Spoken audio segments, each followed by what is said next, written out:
After graduation, every computer science student has the same question: now what? Universities do offer opportunities, but sometimes it's hard for students to know which way to go, what to do, which programming languages to master. We've all been there.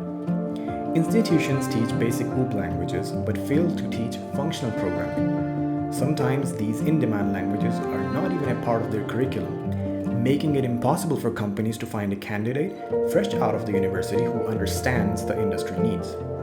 Even though there are several career options available for students, the huge gap between education and industry requirements keeps students from starting a promising career.